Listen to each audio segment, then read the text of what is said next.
día de hoy, porque, bueno, como todas, va a ser larga, ¿no? En este principio. Vamos a iniciar con un sitio muy interesante. De hecho, es uno de los sitios posiblemente más importantes del norte de Yucatán. Y a diferencia de lo que hemos realizado hasta el día de hoy, este sitio empieza con una ventaja. La ventaja es que en sus inscripciones glíficas presenta un topónimo que justamente es la referencia del nombre aparentemente de la ciudad. El topónimo sería este en sus cartuchos glíficos y según los epigrafistas su lectura podría ser Ti, Chan, Ti, Ho. Esto sería Tichantijo, o posiblemente podría ser simple a través de una abreviatura de su mismo nombre, la lectura de Tijo. Si esto fuera así, esto empezaría a hacer muchísimo ruido porque los cronistas del siglo XVI mencionan que la antigua ciudad en la cual se asentó hoy en día la ciudad de Mérida sería la ciudad de Tijo. Así es que el topónimo que haga referencia a una entidad, a una ciudad que se llame Tijo, pues bueno, al menos ya tiene una referencia tanto histórica como arqueológica, ¿no? en ese principio. ¿De qué ciudad estamos hablando? De una ciudad que en principio se debió llamar En la boca de la serpiente o En la boca del cielo. Chan, en yucateco también significa el cielo, y Tijo significa en el 5. Nos referimos a la ciudad de Sivichaltún.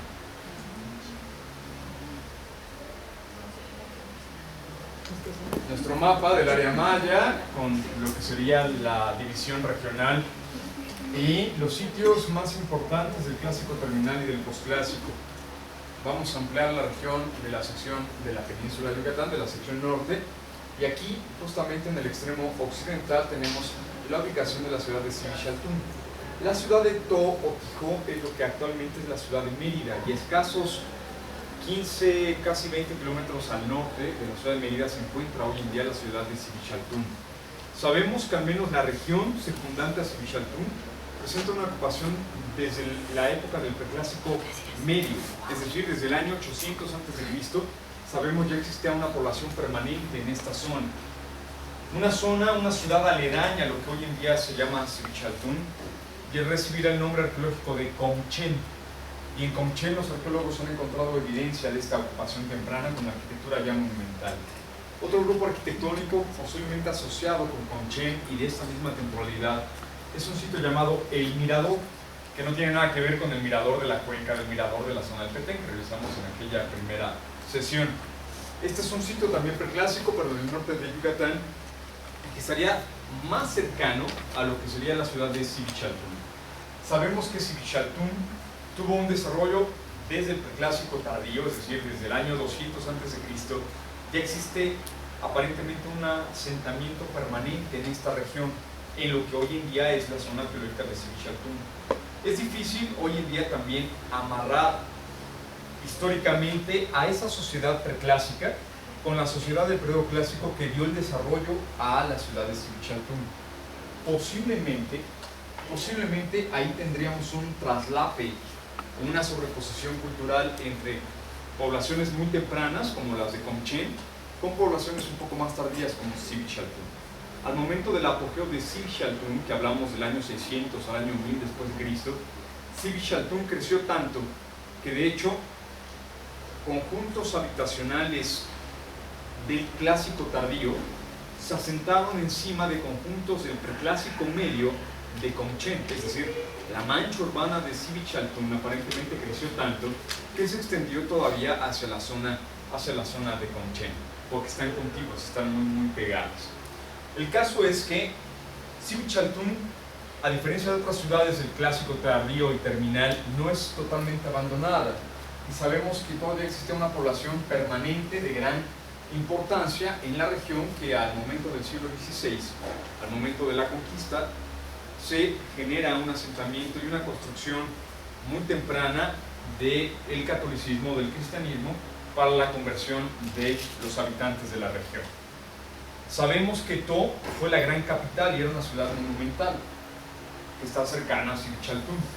Y lo que se ha encontrado a través del vestigio arqueológico, sobre todo a través de la epigrafía, es posibles cambios de sede de cabeceras de reino. Y esto puede ser algo que esté ocurriendo con Sivichaltún.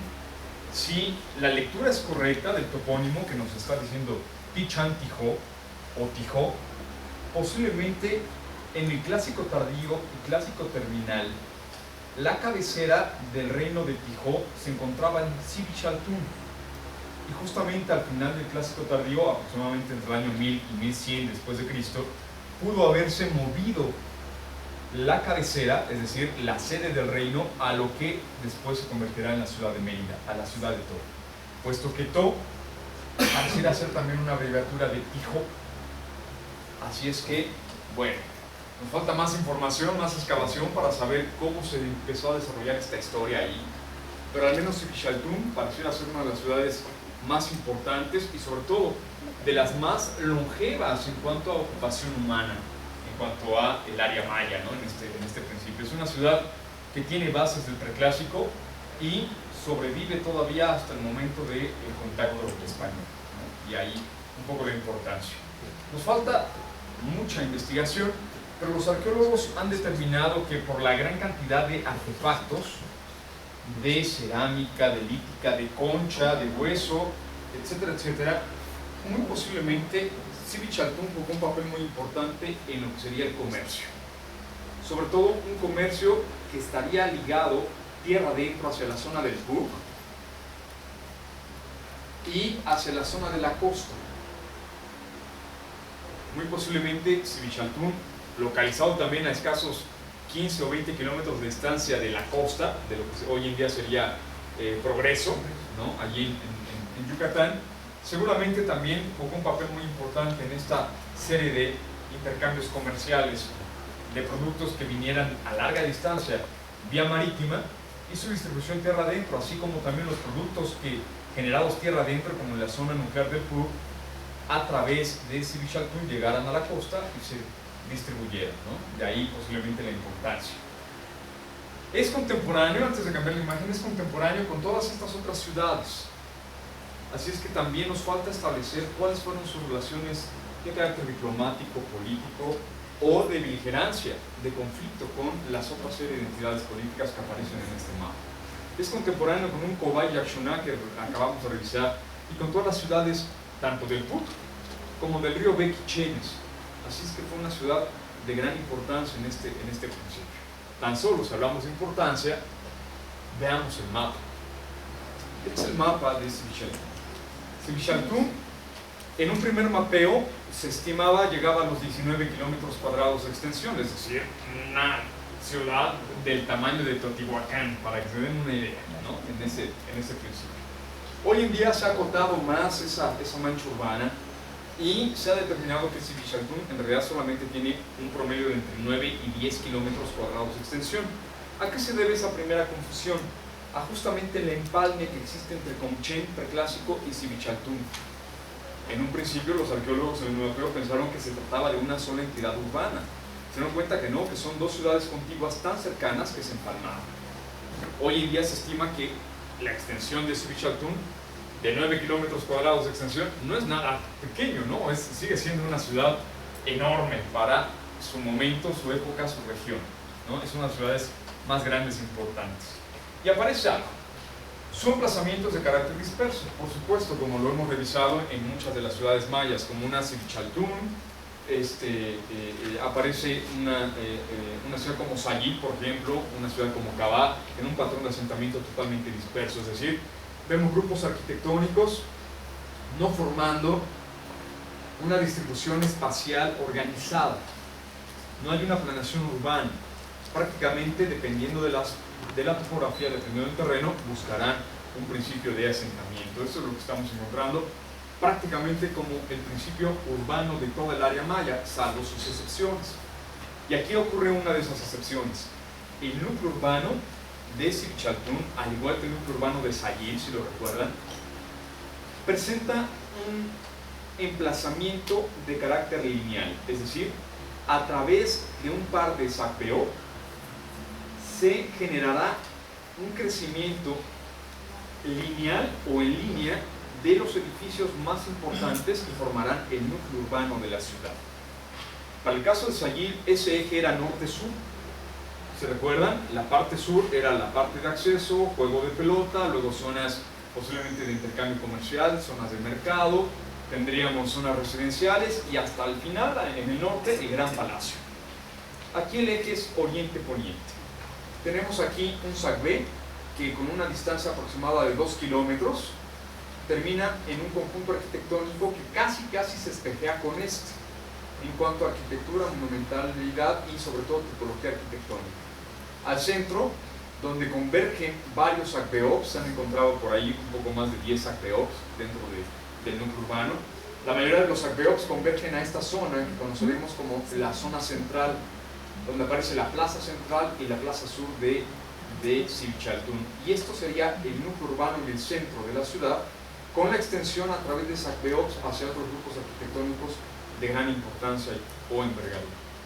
Y aquí también empezaron muchos de los conflictos que se han dado en la interpretación del urbanismo de Sivichaltún, porque si bien Sivichaltún también presenta una arquitectura de clásico temprano, y de hecho se han encontrado elementos asociados con Teotihuacán, de pronto los urbanistas vieron en Sivichaltún un principio urbano de Teotihuacán, pero no aplica porque solamente estarían viendo a un Teotihuacán analizando únicamente una calzada de los muertos, y eso no es válido.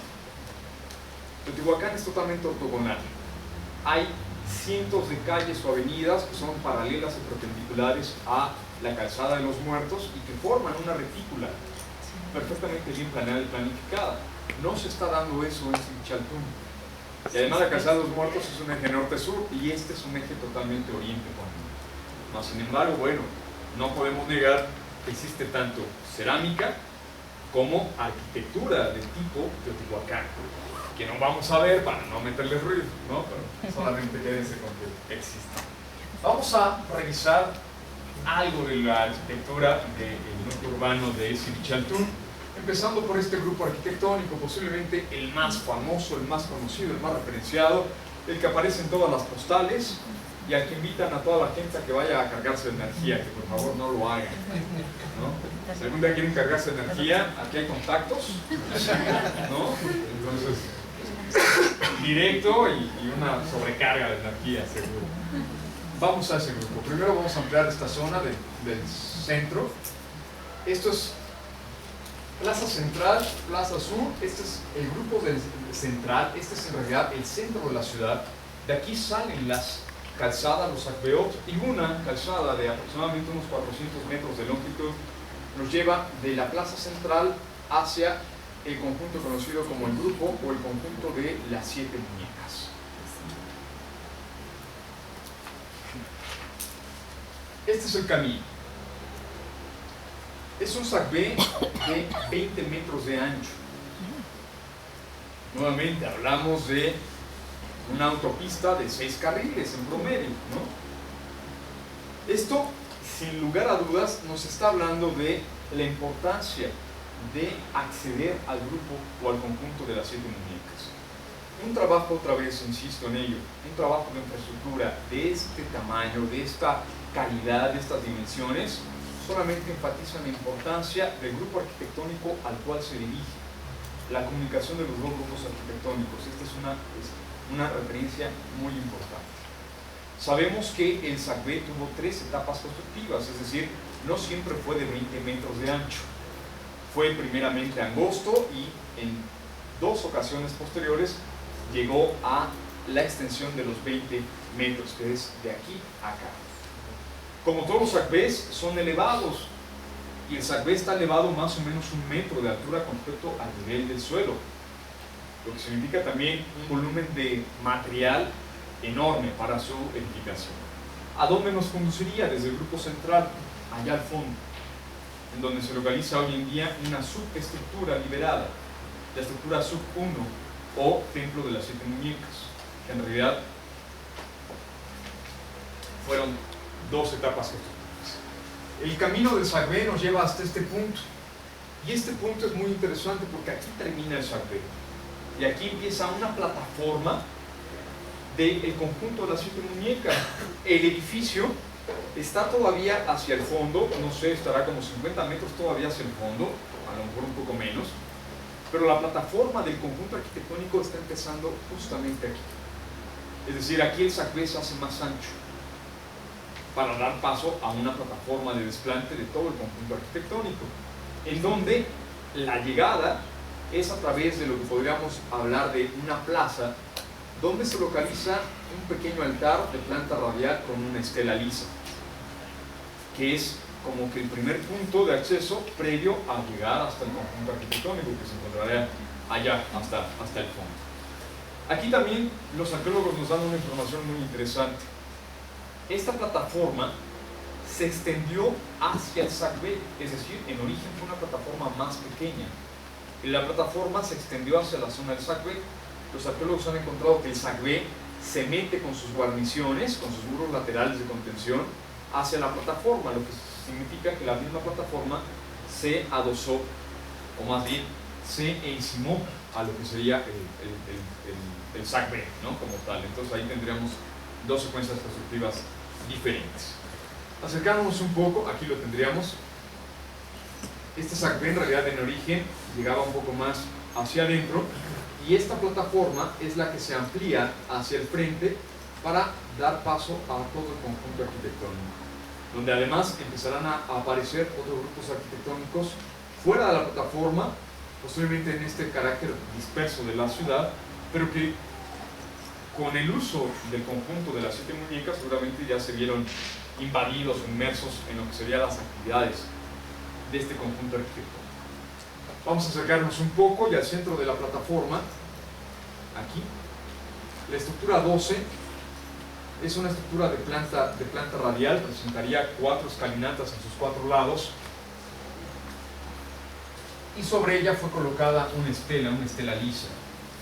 En Sibichaltún se han encontrado más número de estelas lisas que de estelas labradas. Eso no significa que las estelas lisas no aportaran información.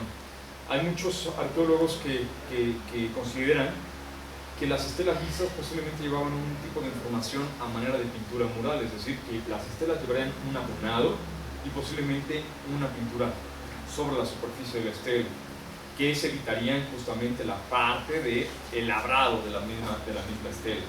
Así es que una estela lisa en este punto, si bien sería un indicativo del camino, de la parte central de la plataforma, posiblemente también tendría algo más de información. Algo que pueden observar aquí en este edificio, en esta pequeña plataforma, es que arranca con un talud y presenta una moldura y remata con un talud que está ligeramente reventido. Posiblemente, y no tengo la información completa, posiblemente esta es una variante de lo que pudo haber sido un tablero talud que se encuentra en otros edificios, en otras estructuras del Sibichaltún, y que rematan con una moldura en la parte superior, teniendo un talud encofrado con 2 molduras, sin que existan las molduras laterales tan típicas de un tablero talud teotihuacano. Esta sería una diferencia justamente entre los tableros de Sibichaltún con los tableros teotihuacanos, ¿no? Esta sería una diferencia importante. Avanzando hacia el conjunto arquitectónico, finalmente llegaríamos al conjunto de las 7 muñecas. Este es igual una enorme plataforma, perfectamente bien delimitada, con la estructura 2 hacia su extremo oriente. El oriente lo tenemos arriba, el poniente abajo, norte izquierda y sur hacia la derecha. Una estructura 3 que se encuentra asociada al conjunto, pero fuera del mismo. Y 6 estructuras que cierran la parte frontal de la plaza o del conjunto de las 7 muñecas, o estructura 1, que sería esta de acá. ¿Por qué se enumeran si parecieran ser solamente estructuras de doble crujía? Porque se ha encontrado junta fría entre el cuarto 4 y el cuarto 5, es decir, que no corresponden al mismo momento constructivo. Aparentemente primero se construyen las habitaciones del interior, las que están viendo hacia el interior del conjunto, y después se construirán como edificios adosados y anexos las 3 cámaras o habitaciones que dan hacia el exterior, ¿no? Y esto sería una buena diferencia en cuanto a jerarquización e importancia de lo que sería el monumento. Pero finalmente, pasando esta línea de estructuras de tipo habitacional o residencial, ¿no?, uno podría ingresar hacia la plataforma de la estructura. La estructura 1 es una estructura que se asienta en la parte central de la plataforma y también de planta radial. Domina los 4 rumbos cardinales, domina de manera radial prácticamente todo el conjunto arquitectónico. Aquí tenemos justamente los edificios que forman la entrada, el acceso, y esta sería como la gran plaza en donde al centro está ocupada la plaza por la estructura, la edificación.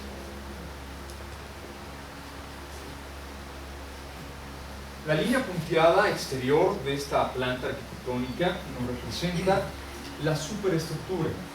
Hoy en día sabemos justamente que son 2 etapas constructivas. La primera etapa constructiva, fechada entre el año 600 y 800 después de Cristo, es la sub 1, que sería esta estructura arquitectónica, y que después del año 800 esta se renueva con un edificio que prácticamente la replicó, pero solo en dimensiones mayores. También un edificio de planta radial, siguiendo el mismo contexto de esquinas remetidas, 4 escalinatas delimitadas con alfardas en sus 4 fachadas, y muy posiblemente una estructura de edificio exactamente igual que la que se encuentra como subestructura, pero de dimensiones mayores. Finalmente es, en el argot de pensar en una muñeca rusa, pensar en una muñeca rusa pequeña que fue cubierta, encerrada por una muñeca rusa exactamente igual, solamente que más grande. Lo mismo estaría pasando con el conjunto de las 7 muñecas, con el edificio o templo de las 7 muñecas, hoy conocido como subestructura 1. El edificio, bueno, pues presenta 4 escalinatas y un templo en la parte superior con 4 vanos de acceso que conducen todos ellos a una especie de pasillo perimetral a una habitación central, que sería, sin lugar a dudas, el punto más importante de todo el conjunto arquitectónico.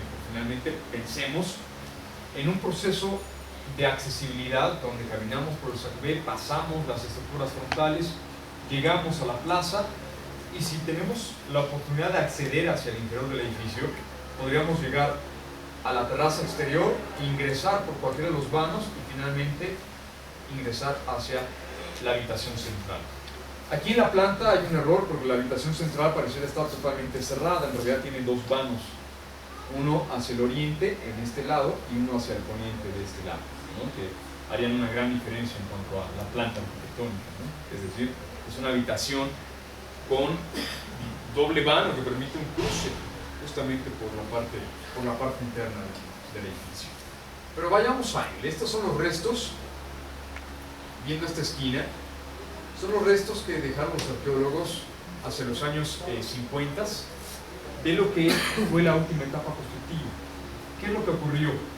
La última etapa constructiva se encontró en tan mal estado de conservación que los arqueólogos decidieron desmontar este gran montículo de escombros, que ya no tenía, digamos, casi ni pies ni cabeza, para liberar y dejar expuesta la subestructura que se encontraba prácticamente íntegra, ¿no? Prácticamente se encontraba, pero completa, ¿no?, en ese esquema.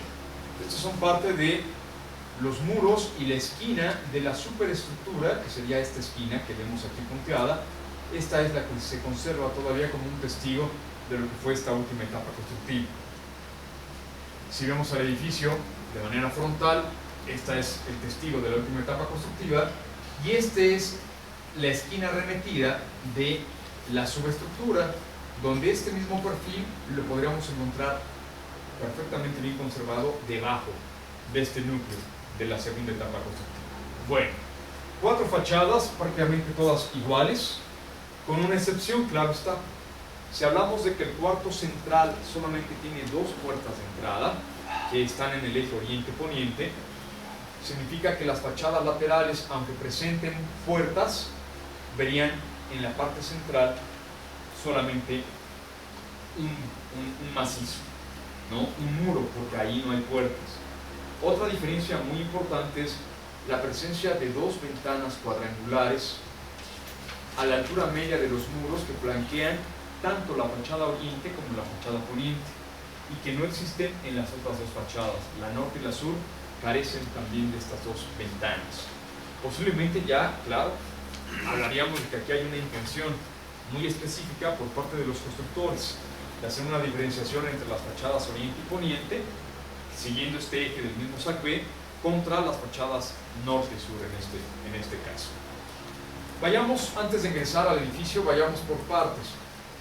En esta primera fase constructiva aparece una escalinata que presentaría una especie de remetimiento en su parte media, se hace más angosta en su segunda mitad y presenta un nicho en la parte media de su propia escalinata, donde muy presumiblemente aquí pudo haber sido colocada algún tipo de escultura modelada en estuco, algún tipo de a lo mejor incensario, algún tipo de objeto que pudiera colocarse en fechas específicas justamente sobre este eje central del propio edificio.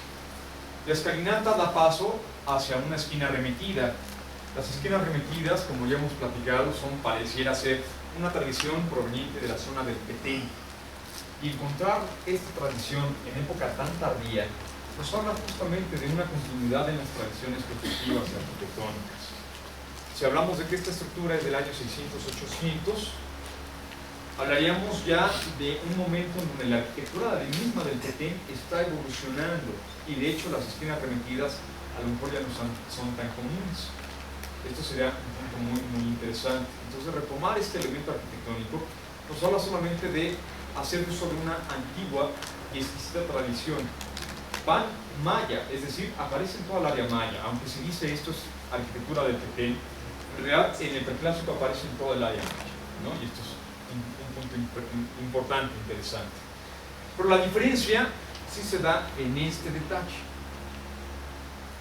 Porque esto no aparece en el Petén, de hecho no aparece prácticamente en ningún otro lugar del área maya, y pareciera ser un perfil exclusivo de Sivichalcún. Si recuerdan el talud en delantal también del Petén, donde tenemos una entrecalle y después un talud volado encima de la entrecalle, es prácticamente en perfil, es prácticamente lo mismo, con una gran diferencia. El talud en delantal se convertiría en una especie como de tablero en delantal por la presencia de una moldura baja, una moldura superior, una moldura lateral y un remetimiento que llamaríamos panel del tablero, en donde aquí aparece una laja salida a manera de ménsula o de clavo, que muy seguramente sirvió para el soporte de algún elemento escultórico, posiblemente modelado en estuco, y que completara la información iconográfica del propio edificio. Esta es una buena diferencia, que casi es exclusiva de Sivichalcún y aparece también en otras edificaciones, no es solamente en el edificio o templo de las siete Munibles. Este detalle, al igual que la esquina remetida o escalonada del segundo cuerpo del basamento piramidal, aparecerá en las cuatro esquinas del edificio prácticamente. Es decir, estamos encontrándonos una especie de simetría completa, una planta totalmente radial en este principio, al menos de la plataforma. No así del templo, que ya mencionábamos, fachada norte, que es esta, no tiene ventanas, y que esto favorece y también diferencia a las fachadas oriente y poniente que ya platicábamos hace un momento. Vayamos pues a las fachadas. Esta es la fachada opuesta, esta es la fachada oriente, que prácticamente es exactamente igual. Presenta una especie de zócalo, o rodapié, que hace las veces de una moldura inferior, y también es el escalón que diferencia el nivel del piso entre la terraza del basamento piramidal y el piso interior del templo. Esto es común prácticamente en toda la arquitectura maya. Después vendrían los muros con estas ventanas, que las ventanas se salvan con dinteles de piedra, bloques monolíticos de piedra que son colocados como dinteles para salvar el claro de la misma ventana. No así ocurre con las vigas que son usadas, vigas de madera que son empleadas para dinteles de vano de acceso. Los arqueólogos encontraron todavía al momento de las excavaciones de liberación de la superestructura de este edificio, es decir, las vigas originales, y se pudieron fechar. Con el fechamiento por radiocarbono sabemos que justamente hablamos de una fecha más o menos como el año 650, 700 después de Cristo en cuanto a la cronología de edificación posiblemente de esta estructura. Después, claro, vendría el coronamiento del muro y por encima de los dinteles tendríamos el friso. El friso está constituido por una moldura inferior, el friso y una moldura superior. Y de manera muy puntual, en cada una de las fachadas, justamente sobre el vano de acceso, fue colocada una gran laja a manera de espiga sobre la moldura y otra más en la parte media del friso, completándose con una mampostería que pareciera ser la base de un mascarón. La base de mampostería para un mascarón modelado en estuco sobre la superficie de estas piedras salientes, ¿no? Están ligeramente salientes con respecto al panel o al paño del friso. Lo mismo ocurre en las cuatro esquinas, y aquí lo podemos observar. Aparece la laja inferior, la laja central, y esto que vemos acá es parte de lo que formaría la estructura del mascarón.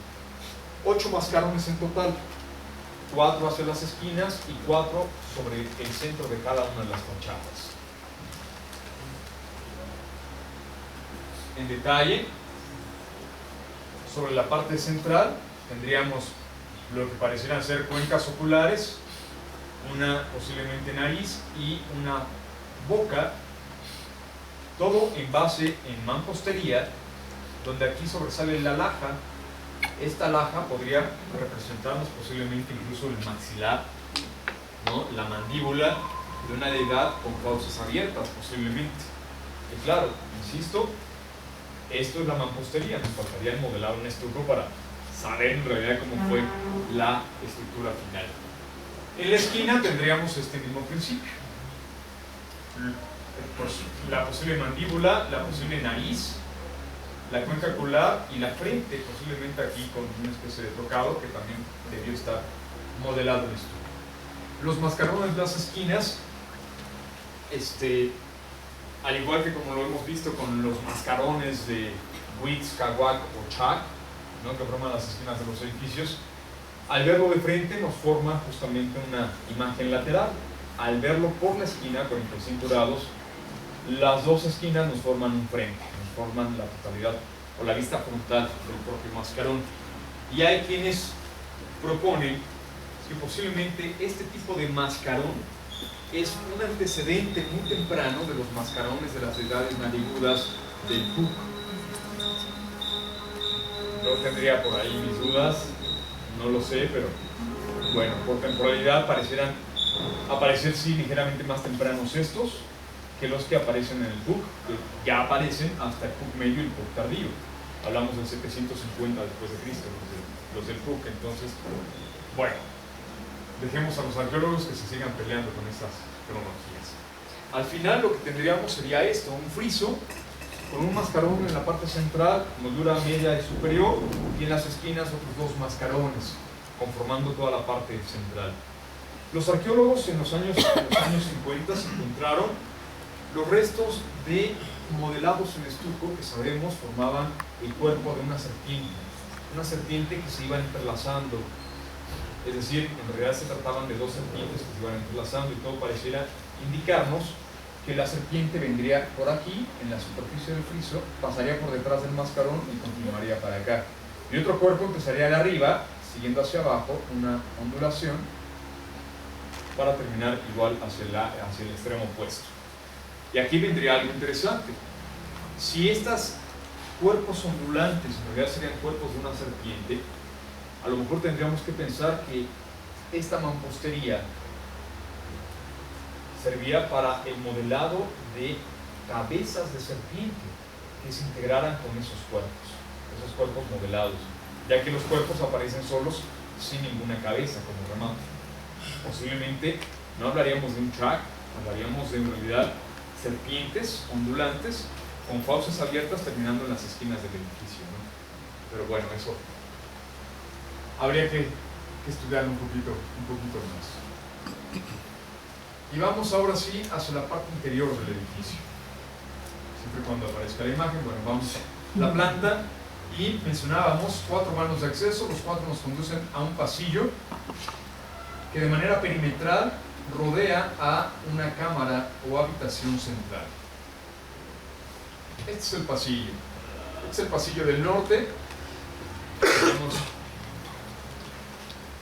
el pasillo, los muros muy altos y los pasillos abovedados, con bóvedas bajas, con bóvedas un tanto cortas. Las bóvedas, muchas de ellas fueron consolidadas, algunas secciones de bóveda fueron reconstruidas porque no se encontró totalmente completo lo que sería el edificio en todas sus secciones, pero prácticamente lo que vemos es el estado original, ¿no?, en cuanto a altura y dimensiones de este pasillo abovedado. Acercarnos un poco, la bóveda arranca con lajas que hacen las veces de un sofito, una pieza volada con respecto al paño del muro, y dan la base o soporte del arranque de entrados de la bóveda en ambos lados. Pero la bóveda en San Edificio está construida con un sistema también de lajas, de pequeñas lajas que se van escalonando para finalmente cerrar al edificio en la sección superior.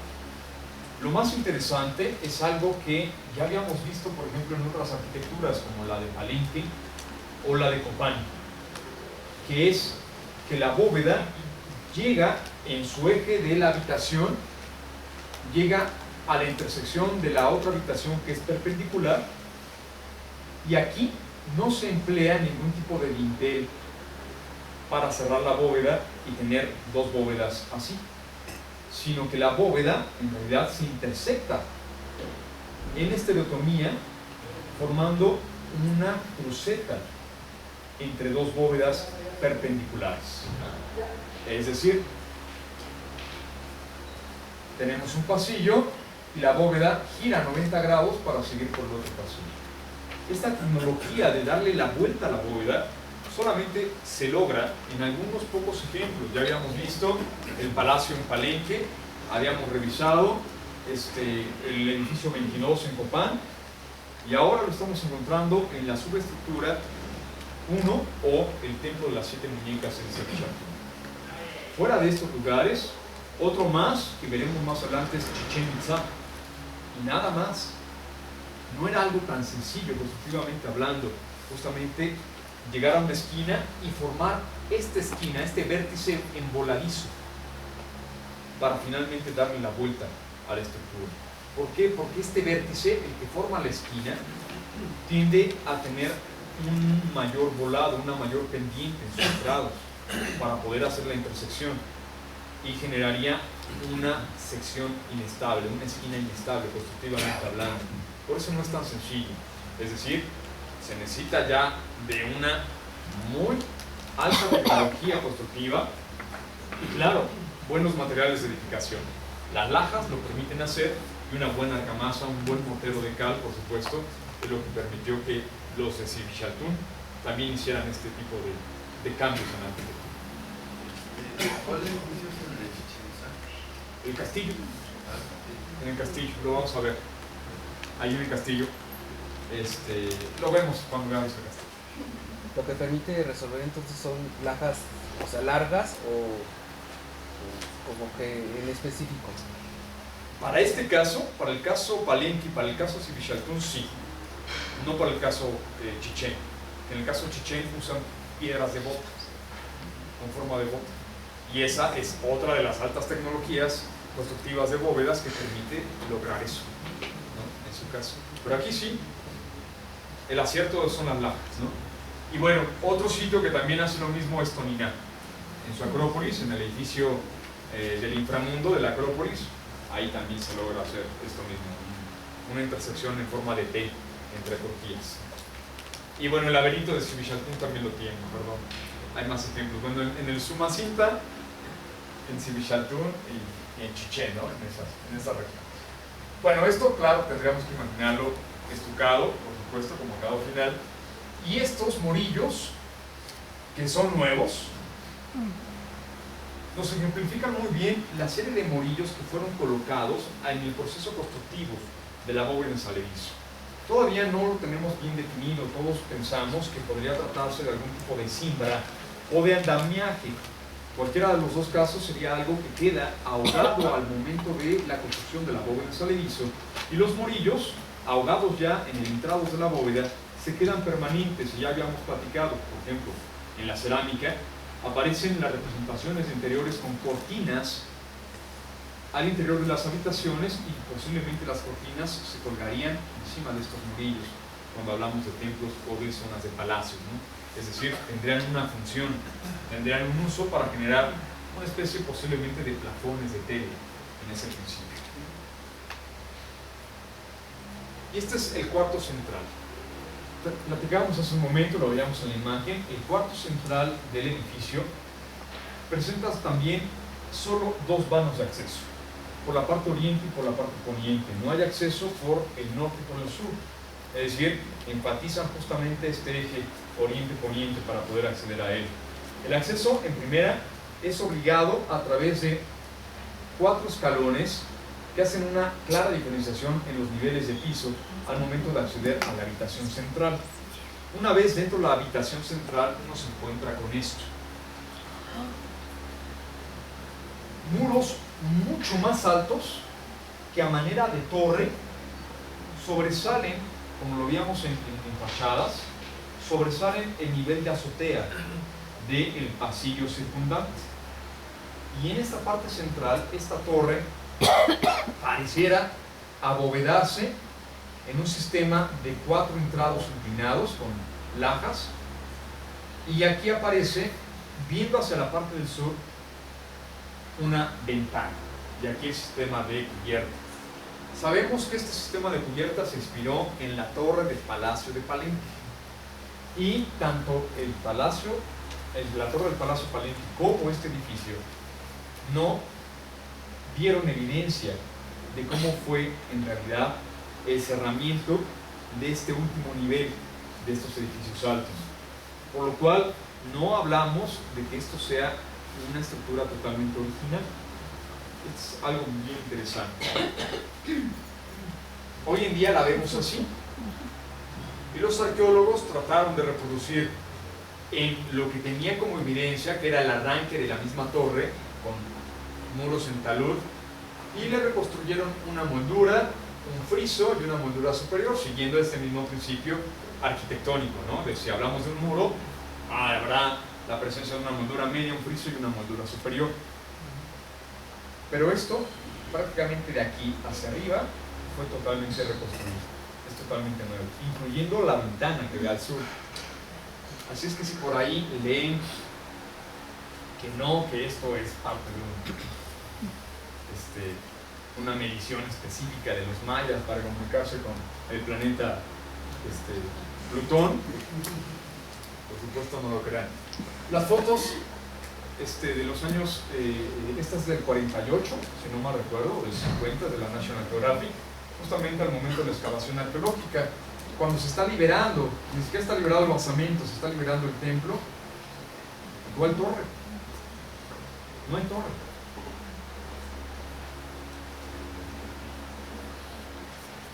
No hay torre.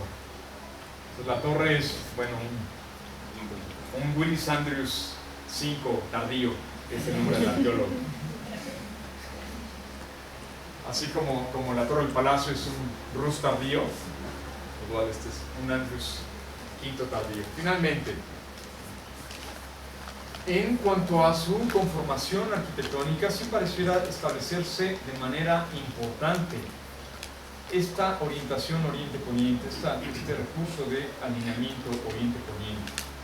La presencia de un altar, que es la única escalinata que presenta el altar, la presencia de ventanas solamente sobre el eje oriente-poniente, el acceso al cuarto interior, que solamente se da por el oriente y el poniente, parecieran enfatizar justamente una referencia muy importante con respecto a lo que sería este sentido o este eje. Hoy en día sabemos que posiblemente parte del interior, en cuanto a su función, debió ser cívica ceremonial. Y se encontraron, por ejemplo, algunos grafitis. Este nos refleja una fecha calendárica, dentro de un grafiti de los estucos que todavía se conservaban hacia la parte interior. Y otro grafiti más sería este, que es totalmente interesante, porque es el dibujo del perfil arquitectónico de la esquina del edificio. El talud en delantal con las molduras y la pieza central en voladizo. Nada más que aquí la escalinata aparece con alfardas.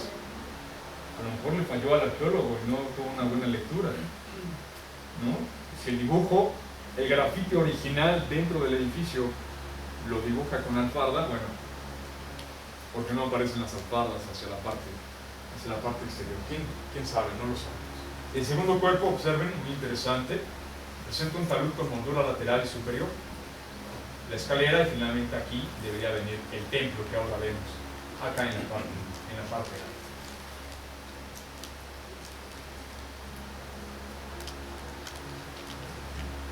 ¿Por qué se llama conjunto de las 7 muñecas? Porque esta referencia a Oriente-Poniente fue tan importante para los habitantes de Sivichalcún, que una vez ya estando la estructura en ruinas, ya hacia el clásico tardío, la superestructura ya estaba en ruinas, ellos ingresaron a través de un túnel que hicieron exprofeso para entrar por esta puerta, llegar a la cámara central y por debajo del piso de la cámara central colocaron una ofrenda. La ofrenda constituía en algunas piezas de cerámica, algunas piezas de concha, y lo muy particular, 7 figurillas de arcilla, a las cuales le dieron los arqueólogos el nombre de las 7 muñecas. Lo particular es que se presume es una ofrenda de tipo ritual, posiblemente asociado a la fertilidad, y de muñecas no tiene nada, porque esto es un falo. Y todos presentan justamente sexo masculino, así es que no se trata de muñecas, sino de muñecos en ese principio.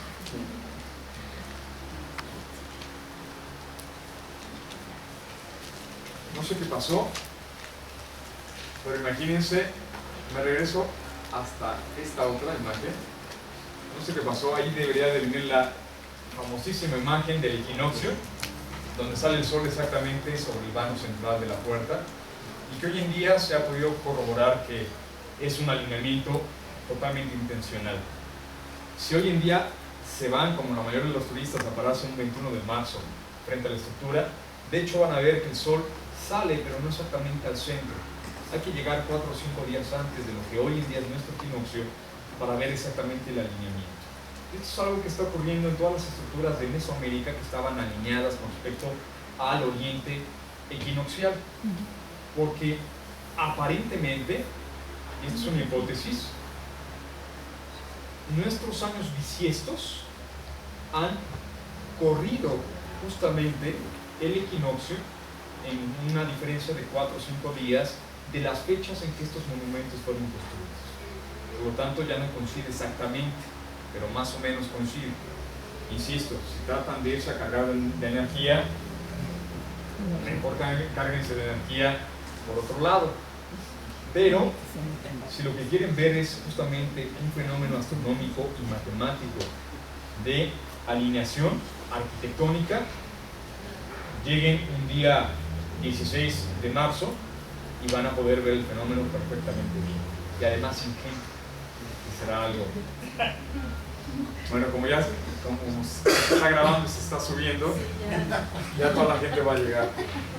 Podemos editar esas partes, ¿verdad? Oye, pero no lo ve todo el mundo, no es mejor la gente. No te entendí nada, pero No, que no creo que lo vea todo el mundo, pero quién sabe. Sí, lo corto. bueno, del conjunto o grupo de las 7 muñecas, regresemos por el Sacbé y vayamos a revisar la plaza central. Este es el Sacbé y esta es la plaza central. La plaza central es una plaza de gran tamaño también, donde se presume ahí se llevaron a cabo las actividades públicas más importantes dentro de la ciudad de Sivichalcún. El acceso justamente hacia la plaza llega hacia una de sus esquinas en donde un basamento piramidal lo recibe, y de aquí, a partir de este punto, se accede a una gran amplitud de la misma plaza. Vamos a estar regresando a esta imagen conforme vayamos revisando las edificaciones del sitio.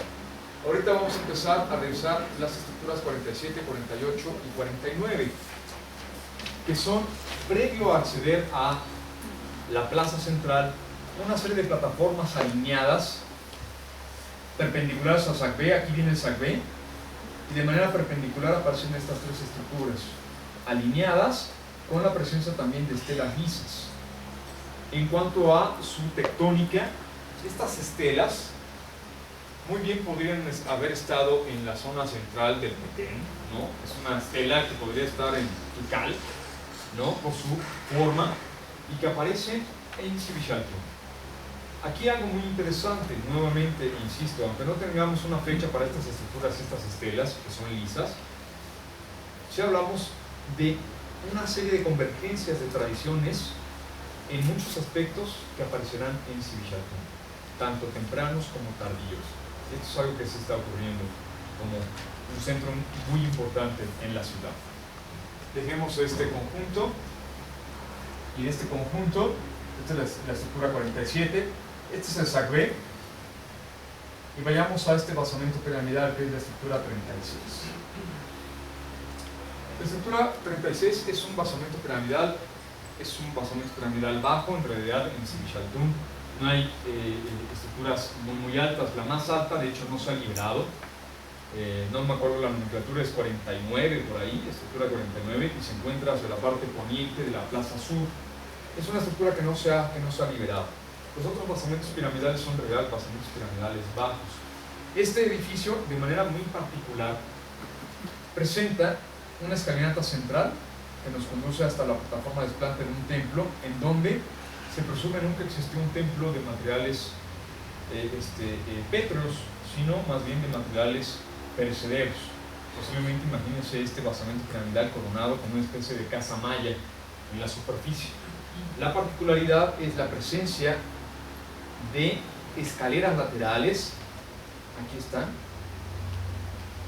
que nos permiten ir subiendo a manera de zigzag los cuerpos de este basamento hacia una de sus fachadas laterales, hacia uno de sus costados. De igual manera, como hemos visto otras escaleras laterales, no sabemos cuál es la función, si podría ser una función de servicio o mantenimiento para la estructura.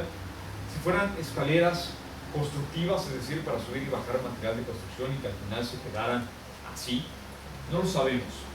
Lo único que sabemos es que existen y el edificio las dejó permanentes.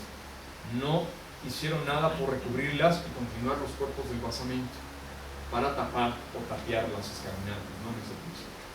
Aquí está la escalera central y aparentemente arrancaba con una alfarda que cubría prácticamente todo el basamento. El edificio presenta dos pequeños edificios adosados que, a diferencia de este, presentan una mampostería de sillares perfectamente bien trabajados, bien careados. No llegan a la maestría del PUC, de la zona nuclear del PUC, pero la imitan y posiblemente sean contemporáneos con una fecha del PUC medio o PUC tardío, justamente por este tipo de mampostería. Aquí tenemos al edificio, al basamento, y aquí parte de la estructura lateral. Esta es la estructura lateral. Esta estructura se adosó a los cuerpos del basamento piramidal. De hecho, cubrió por completo el primer cuerpo y la mitad del segundo cuerpo hacia la esquina. Las esquinas también son remetidas, muy de la usanza del Petén, ¿no? Lo que veíamos en el templo de las 7 muñecas. Pero aquí, los arqueólogos, al momento de hacer la excavación arqueológica entre la unión de ambos edificios, encontraron un increíble hallazgo. Hoy en día, este es el túnel arqueológico, y ya podrán ver, lo que estamos viendo es el cuerpo, es la superficie del primer cuerpo del basamento piramidal de la estructura 36, que fue cubierta por el edificio anexo, el edificio bajo anexo. Y lo que estamos viendo aquí son restos de dos estelas. La estela 18 es esta acá, y la estela 19 fracturada al menos aquí en dos porciones, en donde dos estelas son fracturadas, posiblemente sacrificadas virtualmente y colocadas como material de construcción en la base del edificio. Recordemos algo importante, al final esto iría estucado, iría pigmentado y posiblemente nadie se daría cuenta de que allí había un par de estelas recicladas, ¿no? en ese principio, hasta que llegaron los arqueólogos y las encontraron. La mejor conservada es la estela 19 y posiblemente su fecha sea el año 716 después de Cristo. Esto justamente nos hablaría de más o menos establecer el momento de la construcción de la estructura 36, es decir, hablaríamos de que se construye después de esta fecha y que la sobreposición del edificio anexo, el que cubrió la sección de la estela, claro, sería todavía más tardío, posiblemente hacia el año 850-900 después de Cristo. La estela es muy exquisita, nos presenta a un personaje ricamente ataviado, sabemos hoy, se trata de un gobernante de la misma ciudad de Sib-Shaltun y que aparece representado a la usanza más clásica, de las tierras bajas centrales o del sur. En detalle, presenta un tocado, posiblemente con la imagen de Chak, el dios de la lluvia, como parte de su yelmo. Presenta su tocado con una extensión de barbilla y remata en un nenúfar aparentemente. Su mano izquierda está oculta detrás de un escudo circular y la mano derecha sujeta algo que se le llama un cetro maniquí. Hoy en día sabemos se trata de la imagen del dios Kawil. Un dios Kawil cuya pierna se convierte en una serpiente y que es parte de su identificación, así como una especie de hacha humeante que aparece en su frente. La frente presenta una deformación craneal. Estas son algunas de las características de esta deidad y la está sujetando este personaje, ¿no? Esto es justamente parte de las insignias de gobierno. Y los que recuerden, por ejemplo, a los Volómpico de la cámara funeraria del Templo de las Inscripciones, prácticamente nos presentan una indumentaria muy similar. Son imágenes muy similares. Y quiera yo decir que los palencanos fueron y les dieron asesoría para su estructura, nada.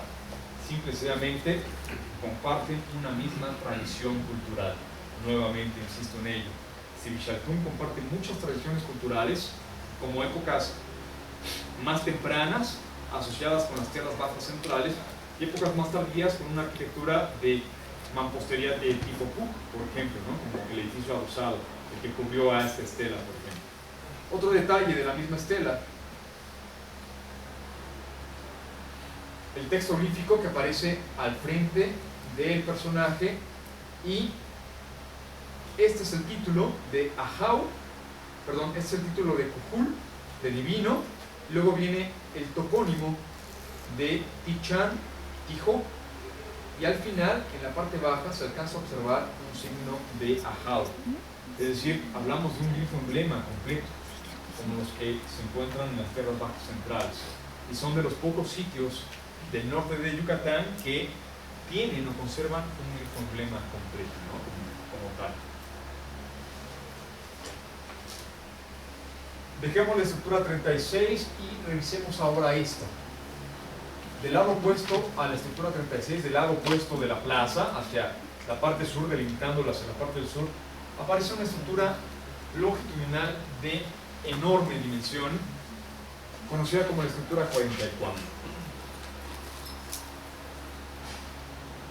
A primera vista, esto es una gradería, ¿no? Es como si imagináramos que la plaza fuera una gran cancha de fútbol y que estas fueran las gradas. Es una estructura que tiene 130 metros de largo. Entonces, todavía mucho más larga que aquel Palacio del Gobernador que veíamos en Uxmal. Claro, no es tan exquisito ni tan complejo, ni tiene una plataforma de desplante de 150 por 120 de lado, ¿no? O sea, no es un Palacio del Gobernador, pero es una de las estructuras más grandes del área maya en cuanto a longitud. Presenta cuerpos escalonados en las esquinas, perdón, pensé que venía el detalle, cuerpos escalonados en las esquinas, me parece que son 3 o 4 cuerpos escalonados. Por prácticamente su fachada está conformada por una enorme escalinata que muy posiblemente pudo funcionar como gran gradería para las actividades rituales que se realizaran en esta enorme plaza, en la plaza central de Sivichalcún. La gradería nos conduce hacia un edificio porticado de una sola cámara, de una sola nave o una sola crujía. Esta es muy interesante porque se sabe estuvo abovedada. Su fachada principal presenta pilares de mampostería, que son las que se abren hacia esta gran escalinata, pero esta enorme crujía estuvo dividida en 3 habitaciones a través de estos pequeños muros laterales, divisorios, que dividieron a esta enorme galería en una habitación central y otras 2 laterales, con comunicación entre las 3. No era necesario salir de una habitación para ingresar a la otra, sino que esto que vemos aquí son vanos que permiten el libre paso o libre tránsito entre las 3 galerías sobre la misma crujía. Lo interesante es que también estas 3 cámaras, ahora, esta crujía dividida en 3 habitaciones, estas 3 cámaras, presentan un vano que permite la salida, aquí estaría el vano, que permite la salida hacia la parte posterior o la parte de atrás del edificio, en donde también se encuentran escalinatas secundarias, lo que pareciera enfatizar justamente un doble acceso hacia el edificio y posiblemente una doble frontalidad de la misma estructura hacia una plaza que se encontraría, o hacia un espacio abierto que se encontraría a espaldas de este edificio. Finalmente, esto sería más o menos una imagen de cómo se vería hacia la parte frontal. Muy lamentable la pérdida, claro, de la sección superior del edificio. El colapso de los dinteles, que prácticamente toda la estructura de las bóvedas se soportó sobre dinteles de madera. Al ser estos de material perecedero, estos fueron los que generaron el colapso integral de toda la parte superior. Aquí tendríamos que imaginarnos una altura mayor en los pilares, los dinteles y después un friso. Para no tener que imaginarnos cómo era, vamos a asomarnos a esta parte, donde se localizó una subestructura. Una subestructura que además nos presenta una orientación totalmente diferente. Mientras que el edificio o estructura 44 tiene una frontalidad clara hacia el norte, esta estructura tiene una frontalidad hacia el oriente. Y posiblemente antes de que existiera esta gran plaza, previo a eso debió existir una plaza mucho menor, con otro tipo de estructuras asociadas con un alineamiento diferente. Lo que estamos viendo es parte de la cala arqueológica. Una subestructura de escalinata, la escalinata de la gran gradería sería esta. Lo que estamos viendo aquí ya es la fachada lateral de esta subestructura. Esto es muro, moldura media, molduras laterales, friso y moldura superior. Viéndolo de frente, dándole la vuelta, justamente aquí se abre un túnel que es parte de la misma cala arqueológica. Tendríamos los pilares, la moldura media, el friso con un ligero talud, con una ligera inclinación hacia el interior y una moldura hacia la parte superior. Como lo vemos aquí, tendríamos que imaginarnos un edificio completo como la gran estructura 44, y claro, a todo esto, ¿qué le haría falta? El aplanado, el estucado y el pigmento. Bueno, ¿nos damos una idea?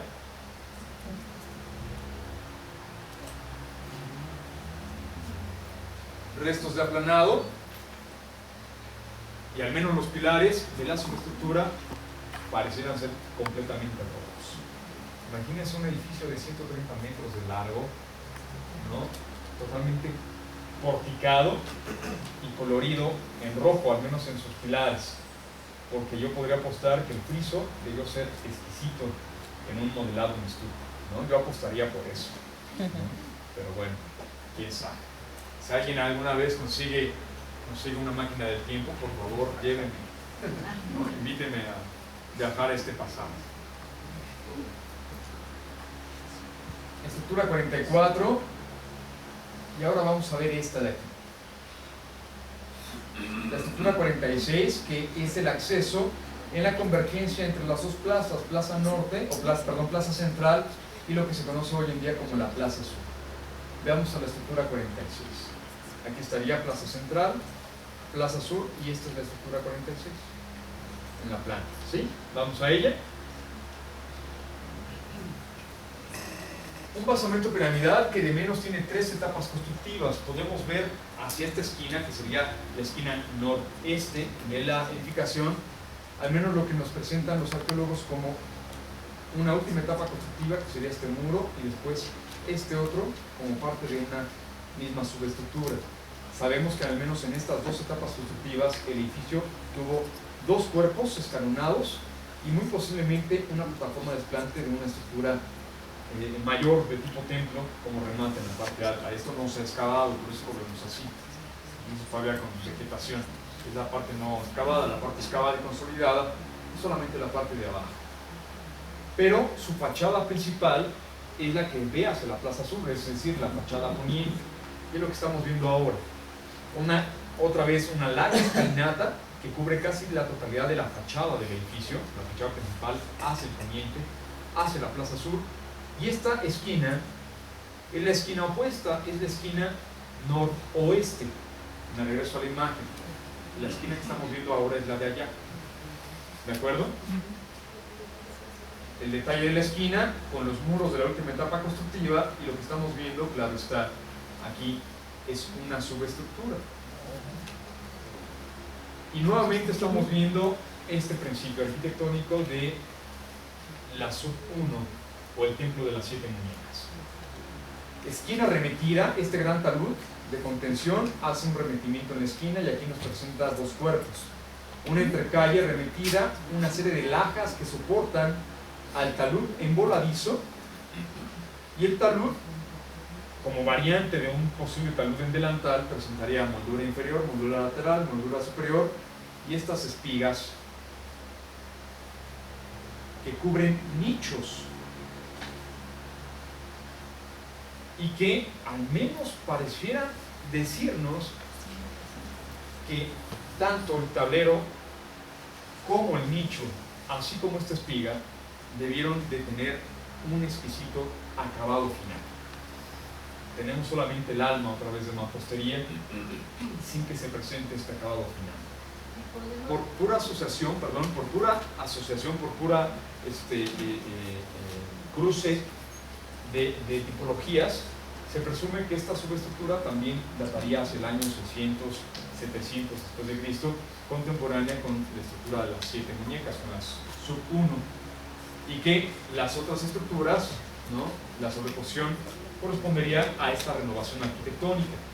Esto es algo muy interesante porque significa que un Sidi Chaltún entre el año 600 y 800 después de Cristo tuvo una arquitectura ya muy exquisita, de un formato menor, y que después del año 800 hasta el año 1000, 1100 se renovó la ciudad generando arquitectura en una escala monumental. Un edificio de 134 metros, de 130 metros de longitud, un templo de las muñecas el doble de grande, el doble de dimensiones, y esta estructura que también se está incrementando, al menos en cuanto a escala, ¿no? Sí. Por la dimensión de las oquedades, ¿podríamos pensar que los ornamentos fueron animos mentales? Sí, claro, por supuesto. Porque generalmente empotraban, por esas oquedades tan grandes, los empotraban las grandes. Sí, posiblemente como en otros casos.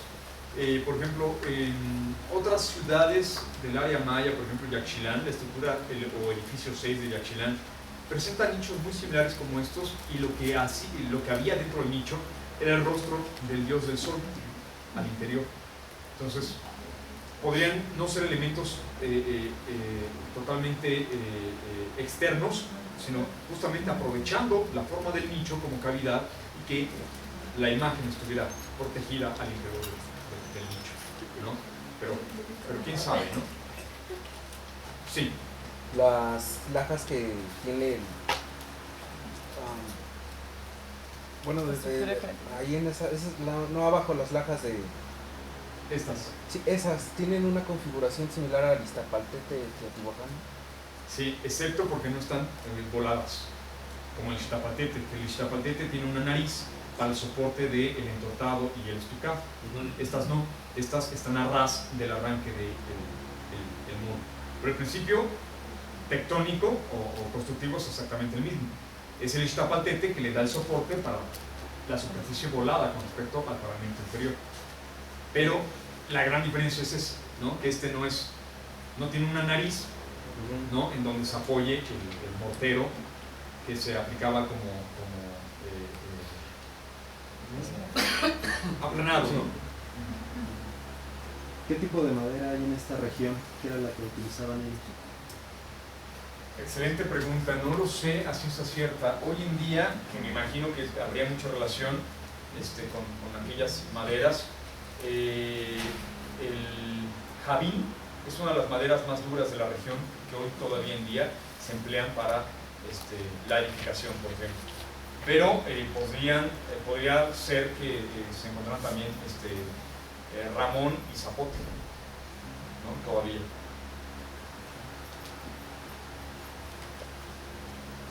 Bueno, ya para ir terminando con Sivichaltún, un poco más al sur, y pareciera formar un grupo arquitectónico totalmente aislado e independiente. No forma parte ni de la plaza sur ni de la plaza central, aunque falta excavación en este sector, y si la estructura 44 tiene doble frontalidad, posiblemente esta podría ser otra plaza a la cual perteneciera esta estructura, el juego de pelota. Hasta la fecha solo se ha localizado un único juego de pelota en Sivichaltún, que sería de reciente excavación, no tiene muchos años que fue excavado y liberado. Es un juego de pelota abierto, presenta dos laterales con una banqueta, un talud y un pequeño paramento vertical. Sabemos que la superficie, de hecho estos son restos del piso de estuco original en la cancha del juego de pelota. Carecía de marcadores y yo no sé, no tengo el dato si existieron anillos de juego de pelota para este juego, esta estructura. Al menos en los paramentos laterales no están los nichos o las oquedades que se hubieran dejado para indicar que ahí en origen estuvieran encontrados los anillos de juego de pelota. Y siguiendo el Sacbé hacia el poniente, hacia esta estructura, a medio camino se encuentra un edificio muy bien conservado, que cuando los arqueólogos en los años 50 hicieron las primeras intervenciones en Sivichaltún, le dieron el nombre de el Templo Parado, puesto que era de los únicos o pocos edificios abovedados que todavía se encontraban de pie con su bóveda en saledizo, justamente. Vamos a revisar la estructura 57 o Templo Parado. Es aparentemente un edificio de características residenciales, dos crujías paralelas, con accesos por al menos sus cuatro fachadas. Aparentemente aquí tenemos vanos de acceso, aquí también, de manera lateral. Por la otra crujía también hay vanos de acceso, y por la parte posterior también, o norte, también habría vanos de acceso. Esto es lo que se conserva de pie únicamente. Aquí también pareciera ser que la pérdida de dinteles, más crecimiento de vegetación y otros factores trajeron hacia el piso lo que quedaba de bóveda en saledizo, pero todavía se conserva algo de la bóveda. Lo interesante es que las dos crujías paralelas en un mismo principio constructivo presentan un intrados diferente en su perfil. La del lado oriente o la del lado derecho en la imagen presenta un intrados curvo, mientras que el lado poniente o el lado izquierdo de la imagen presenta un intrados totalmente recto. El sistema constructivo, aprovechando el colapso de la estructura, es grandes bloques de mampostería para los muros y el empleo de lajas, a veces una laja muy larga y pedacería pequeña, y se remata con una laja más larga en una sección superior, como para ir soportando las secciones voladas del intrados. La del otro lado es un poco más homogénea en cuanto al uso de lajas en voladizo para la conformación arquitectónica. Misma etapa constructiva, se construye las dos crujías al mismo tiempo, y aquí se está dando una diferenciación interesante, algo poco común en la arquitectura maya, que el techo de una habitación con respecto a la otra sea de un perfil diferenciado, ¿no? Uno es curvo y el otro es recto, totalmente recto. Y en detalle, los restos justamente del friso que todavía se conservan. Un paramento vertical totalmente regular, ¿no? Con una mampostería un tanto burda, una moldura media muy gruesa, un friso con una ligera inclinación y el remate con una moldura hacia la sección superior, que pareciera tener el principio de atadura, porque si alcanzan a observar, hay una diferencia, son 3 hiladas, las 3 son muy regulares y la central está ligeramente volada con respecto a la inferior, por lo que pareciera presentar un posible principio de perfil en atadura, a lo mejor demasiado suave, y que a lo mejor igual con el modelado en estuco se acentuara mucho más y que esto solamente fuera la base. Al final, este estucado o un perfil en atadura del PUC, perfectamente bien labrado, con un estucado muy fino y este con un estucado muy grueso, al final se verían exactamente igual en cuanto a perfil, ¿no? en ese principio. Perdón, me regreso a esta y observen este detalle bien importante. Más o menos a la altura del sofito de la moldura superior aparece el cerramiento de la bóveda en salevizo con las lajas que forman las capas de bóveda. Bien importante por este principio de relleno de azotea, ¿no? Que no lo perdamos de vista, sobre todo cuando hagamos visitas a zona maya. Si nos encontramos con una tapa de bóveda que está en superficie de azotea, es porque le falta todavía ese relleno de azotea que era parte fundamental en la construcción de cualquier edificio maya. ¿De acuerdo? Y ahora sí, ya para ir cerrando, hacia la esquina suroeste de la plaza central se encuentra un cenote, hoy llamado el cenote Xlacán. Este cenote tiene por ahí de los como 60 metros de largo aproximadamente, es como de 60 por 40 metros. Es un cenote de agua muy cristalina y que presenta su espejo de agua prácticamente a nivel de superficie. Sibichaltún se encuentra a escasos 5 metros sobre el nivel del mar. Entonces, en realidad, la parte del suelo natural se encuentra aquí y el espejo de agua está más o menos a 5 metros por debajo del nivel del piso secundario. Es decir, está al mismo nivel que el nivel del mar, ¿no? Hoy en día el cenote es muy usado como un lugar de recreo y de veraneo o de fin de semana por los pobladores de Mérida y de lugares anexos. Y en realidad es un cenote exquisito, ¿no? Para nadar, es un agua cristalina y extraordinaria. Hoy está cubierto por una serie de lirios acuatos o nenúfares que sin lugar a dudas nos recuerdan este principio también de axialidad en Mesoamérica. Para los mayas también el nenúfar fue una planta de carácter ritual muy importante porque nos representa una planta que comunica los 3 niveles cosmogónicos. La raíz de la planta está por debajo del nivel acuático, es decir, el inframundo. La superficie de la planta está en el nivel terrestre o el que soportaría al nivel terrestre, y la misma flor que crece muy vertical y abre en el día es una referencia al contacto con los niveles celestes. La misma planta cierra su flor durante la noche, por lo que también es muy asociada justamente como una secuencia de pasos hacia el inframundo en cuanto a la apertura y la serranía. Es muy común encontrar en la iconografía maya en diferentes lugares, pintura mural, cerámica o escultura, la referencia del nenúfar como un atributo justamente de acceso o de comunicación con el inframundo, porque sin lugar a dudas el cenote fue para la población de Sibichaltún un acceso hacia el inframundo, de tal manera que claro, fueron depositados un sinnúmero de ofrendas al interior del cenote. Hoy en día sabemos que el cenote tiene por ahí de 40 metros de profundidad, y hacia los años 50, 60 se hicieron algunas investigaciones de buceo al interior del cenote. Esta es otra fotografía del National Geographic, donde vemos aquí a un individuo que está extrayendo una vasija del fondo del cenote, ¿no? Dice el apunte del National Geographic que esta vasija se encontró a 80 metros de profundidad, pero me parece que no, que más bien sería a 80 metros sobre el río subterráneo que alimenta el cenote, no de profundidad en vertical, sino de profundidad en cuanto a el río subterráneo, ¿no? En cuanto a la caverna subterránea, ¿no? hacia el interior, ¿no? Más bien.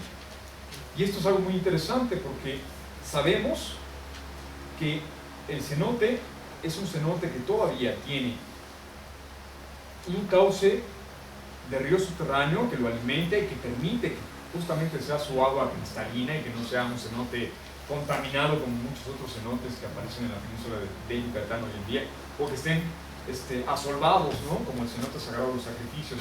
Lo vemos verde porque no tiene una corriente de agua, ¿no? Que lo esté purificando. Este sí lo tiene. Y lo que sí sabemos también es que seguramente, como nos enseñan en geografía, parte del sistema subterráneo de ríos, como el de Sibi Chaltún, van a dar hacia la costa, van a dar hacia el mar. Así es que este cenote tiene un contacto directo con la zona de mar a 20 kilómetros de distancia, pero no se ha buceado justamente la caverna subterránea del cenote, y sí se han obtenido muchas materias, mucho material arqueológico que fue depositado en el cenote. Claro, seguramente ustedes estarán pensando y están a punto de preguntarme, ¿y qué pasó con los sacrificios? Bueno, también, y principalmente de infantes. Pues ya sabrán, bueno, ya lo hemos platicado, los infantes están muy asociados, por supuesto, con un ritual de agua, de lluvia, ¿no? En toda mi zona. Finalmente, para terminar y hacer nuestro receso, para terminar con Sibi Chaltún, en la plaza central de Sibi Chaltún se construyó ya hacia mediados del siglo XVI una capilla abierta aislada.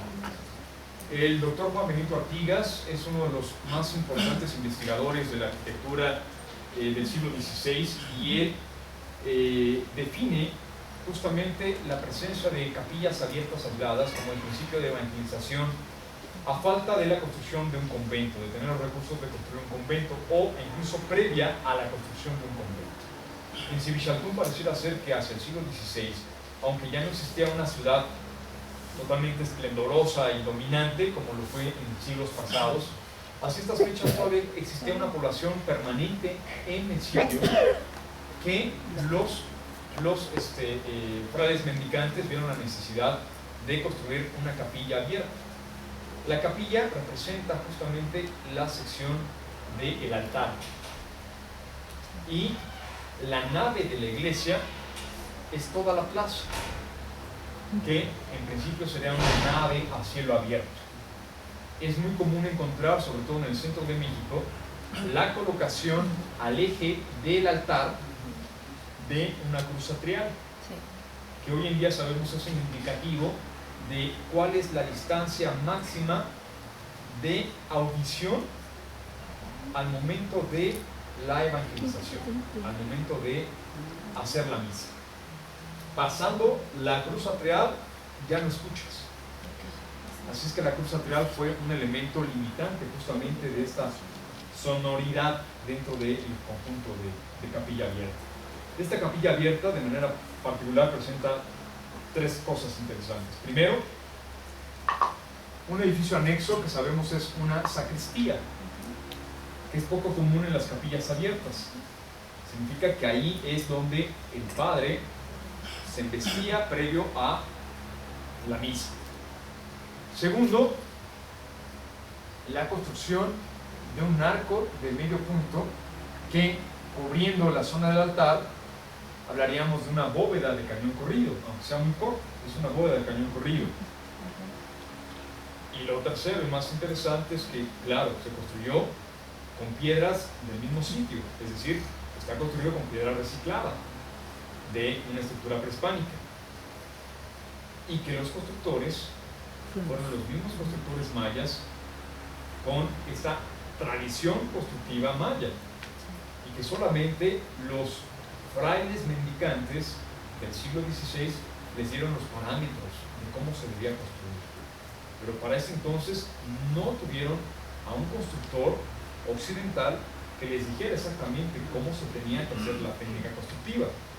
Simplemente con hacer dibujos, a lo mejor explicarles cómo, eran tan buenos los constructores mayas que con tan solo que les dijeron así debe de verse, así lo construyeron con sus propias técnicas y tecnologías constructivas.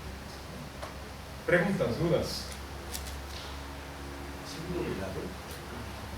Sí, todas son novelas. Todas son novelas. Con pieza clave, por supuesto, sí, la parte media. Sí. Nada, bueno, creo que necesitamos café. Una pregunta, perdón. No me acuerdo cuál, pero ya he visto otras capillas en sitios arqueológicos. ¿Me podría recordar algo? Híjole, me agarraste como en curva.